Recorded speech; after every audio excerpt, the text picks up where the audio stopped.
it's still... No, but you're talking about... you're sort of barking up the wrong tree there. I'm talking about... When I'm talking about cross-platform games, I'm talking about making... Simultaneous development and releasing several SKUs of the same... I'm talking about SKUs, you know. Yeah. SKU.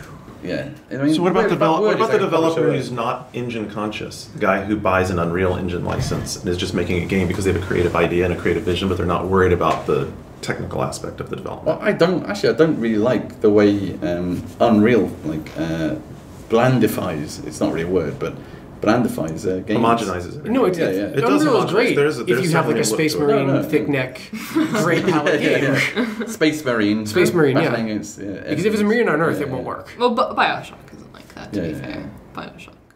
But I mean, I find it great. You know, as a PS3 owner, I'm happy that Mass Effect 2 has finally made it. You know, onto the PS3. But I'm pretty sure that the developer.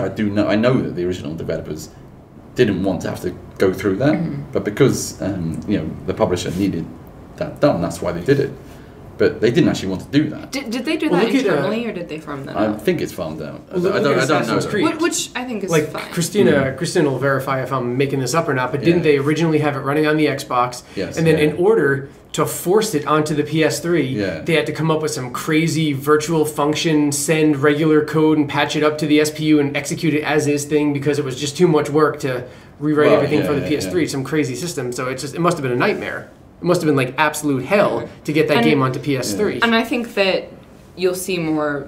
I mean, well, you've already seen a lot of people farming these projects out. But it's going to take a while, of course. But you farm it out because it's not something a developer wants to do. Right. Because it's just hell. Yeah. So that's the point. It's not creative. It is rehashing. That's just not. That's not good, is it? It's not good for the industry. I think it's good for the consumer to have options to buy. It's like, for instance, you don't have an Xbox. Now you get to play Mass Effect 2. Yeah, but I didn't need Mass Effect 2. But I think on the PC. I think no, but these are two different perspectives. From the consumer perspective, obviously it's good. But from the developer perspective, which is what we're talking about, you don't want to go there. Yeah, I mean, I'm talking as a creator, as a developer. I think even for the consumer, I think it's better to have a different set of software for each platform actually, and not have all the same games on all the platforms because you want to have each game making the best of what you've got. Yeah. And that doesn't do it. If you have... What you get is inferior ports on one platform you get a good... I mean, even with Mass Effect, it's a good game, but there's areas when I'm playing Mass Effect 2 now where, I can see that they could have done a bit more with the visual here or a bit more here, but you can tell that there wasn't any point because the 360 version exists already and they just have to make it the same. Like, there's no extra effort to, actually... do anything more with it. Better. It's just the same thing. Yeah, and I think you saw that with Final Fantasy. This isn't a new thing, by the way. This isn't a new thing. I mean, in the 80s, there were development companies that just did ports. They port from the Spectrum to the Commodore 64, or to the Amstrad, or to the whatever you had in America. Yeah, I mean, there are a lot of game companies that make a really good living just doing ports and to early Macs and stuff. Yeah, but it was like, and that was like the shitty work. It is shit work. It was the thing you never wanted. As a kid, when you wanted to make games and work at a developer, you would never want to go and work at those companies. Like, it was just, the image is just so bad. Yeah. And it's a shame, but it's just, like, look, for example, like, look at what, as a good example of like a port, but like making it a new game. Look at what, like Ready at Dawn have done with like the PSP and God of War, where they haven't just taken the same game. They've taken the world and they've remade a new game, on the PSP. Right. And I think that's a good idea. They could have just done a port, of the original game, but they didn't. They actually made a brand new game with it, and Sony actually funded a brand new game. Yeah. And I think that's a good idea. So, it's just I don't know. I just feel that if you want more original games, then you have to have less ports, because it forces people to, make more original games. But it's I think I was going to say it's only really a problem if you're actually trying to do interesting stuff with the hardware. If you're just like, can draw sprite, make jump, play 8-bit music, then obviously you're not going to have to worry about whether your crap is on the PPU or moving it to the SPU. You can just do whatever. But if you're actually trying to do something that requires more horsepower, it's not fun to do that for 2 Well, I platforms. find as a consumer, it's from a consumer viewpoint, Okay. I find it waters down the experience of owning a console. For example, I can go onto PSN now and I can buy Castle Crashers and Angry Birds, for example. And is it Angry Birds? I think it's Angry Birds on there. And to me, that the image of that, like Angry Birds, to me, it's like an iPhone game. Right. And Castle Crash is an XBLA game, and it feels to me that I've kind of got this sort of watered down machine now. It doesn't have like an exclusive, or, you know, it's like it doesn't have like these PSN only games. Like, do you know what I mean? Like, it's like when Braid came onto it, you know, a bit later as well. It's like, it's the excitement is a bit weak. Yeah. So I don't know. I just well, but if you're the consumer who doesn't have that other console, who can't play Mass Effect 2 because they're you not. don't have They're it. not that. I mean, the want is necessary. I think. Like, you know, shouldn't people want to be able to save up for that other console? I think You're that talking if about people have 6 an or 7 option, years span. Like, there's no reason why you have to have one console for 7 years. you don't have an Xbox. No, but that's just a personal choice because I don't. It's noisy, you know. I don't want a noisy console in my living room. The new one's not noisy, by the way. Yeah, do they sell it in Japan? I don't know. Do they even sell it? They do, but they're in really Japan? expensive. All right. I was thinking about getting one to replace it, and then I realized that I just don't play any Xbox games, so my Xbox is sitting on the floor now doing nothing. Right. So. I don't know. This is an older argument to me because, I mean, it's very developer centric. So I get where you're coming from about, you know, obviously, if you're going to develop a game, you want to make the best of the game that you can, and you obviously don't want to do it twice. You don't want to do it twice, and there's no way to like compromise engines have proven their weaknesses time in and time out.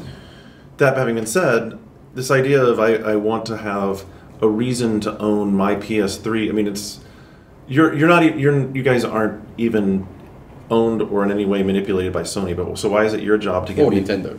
Or so why is it your job to get me to want to have a PlayStation 3 or a 3DS?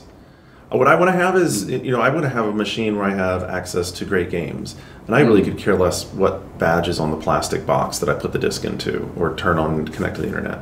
Yeah, but it's our choice, isn't it? What we want to make. Oh, it's absolutely your choice. Yeah. But I think that until we're down to one console to work off of, that it's unfortunately limiting to your audience, because there is an audience out there that only has a PS3 or an audience out there that only has a 360, and you're cut off by that.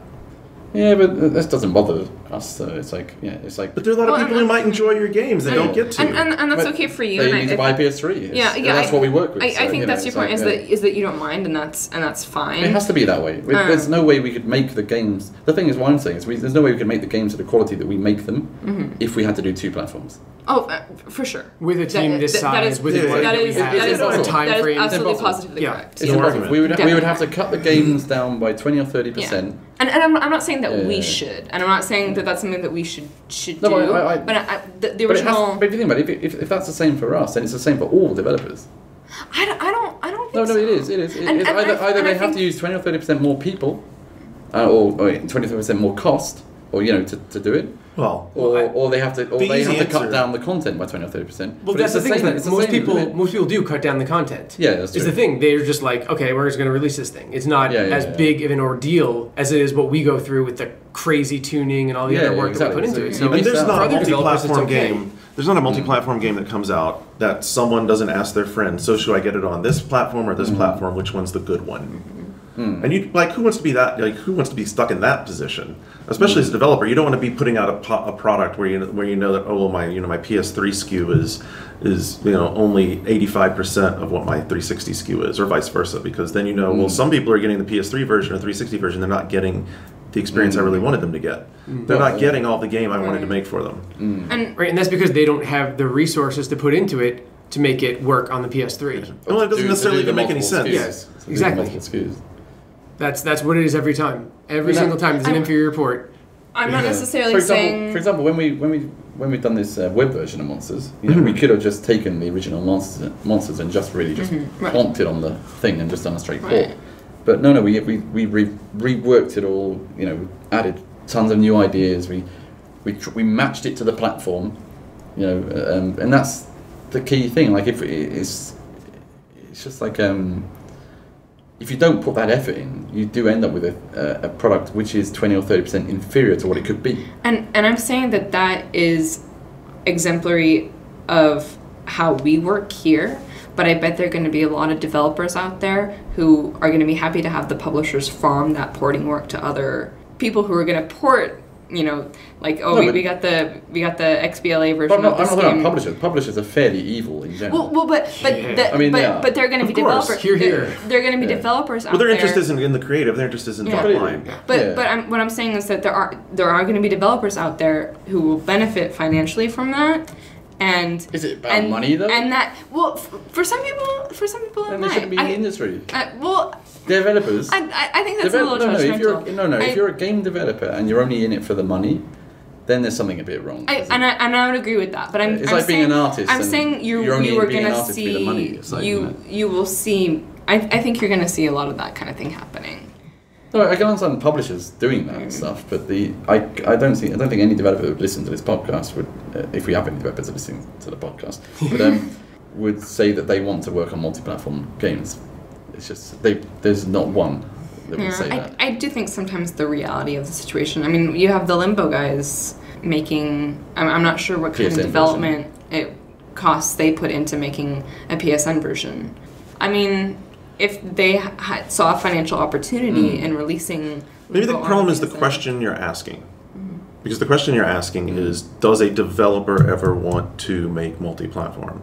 Not does it make sense or would it be in a fiscal world, does it make sense? That's a publisher question. Or does it work from an audience standpoint or from a creative, like, you know, if I had a perfect world, would I want to be able to put my game in everybody's hands that I could? Sure, but we're not working in an environment where you can build a game equally on the two primary HD platforms in the same manner because the internal architecture isn't the same. So that being the case, does a developer ever want to try and manufacture their product into both of those architectures? And the answer is, it makes sense. But never it's going to be the same because on top of all that, there are things that each of the platforms is better suited to. Yes, exactly. And that affects the gameplay as well. Absolutely. So, you know, it's maybe. And then you miss out the gameplay. I think you're going to see a lot of games being released exclusively on one platform and then 6 months, a year out. You already see that. But what we're saying is that's a publisher thing. Yeah. It's got nothing to do with developers do not want to do that themselves. No. That's the only point. Well, that's why you've seen the growth in the middleware and the engine business. I mean, if you're going to have to do that, you're going to buy an off-the-shelf engine with a bunch of support teams because at that point... And that waters the creativity down again, actually, because everything's going through these vanilla engines, basically. I mean, they're not saying the engines are bad, but they do create similar content. No offense to our Unity friends. Yes. Although Batman looks pretty freaking incredible. Yeah. Well, I mean, it's but then again, Battlefield 3 looks, better. So.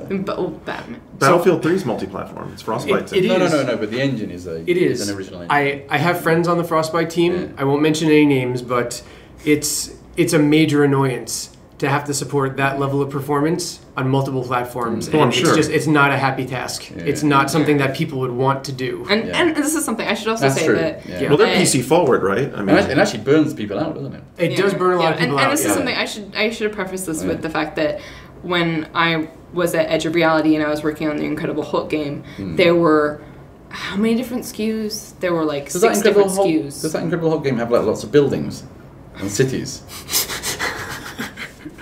It might. We just made a link there. Excellent. A link to the past. Yes, go on. And of course, it's not. I completely agree that it's not something that a developer wants to deal with. It stunts creativity for sure when you have to deal with all these things going on at the same time. It's gonna affect performance of the game. It's a diversion of resources that you should be putting into making the best game you can make. And I completely agree with that. The problem is it uses up so many resources, beyond what you'd even think. There's just so much extra work involved, to do that. Even the submission process. It's not just take your code and then recompile it on the Xbox compiler. Yeah, speaking of unless you're making Tetris or something like that. I mean, but that's even then Nintendo makes Tetris and they always do something a bit special, for each version they do. So who can forget Tetrisphere? Oh yes.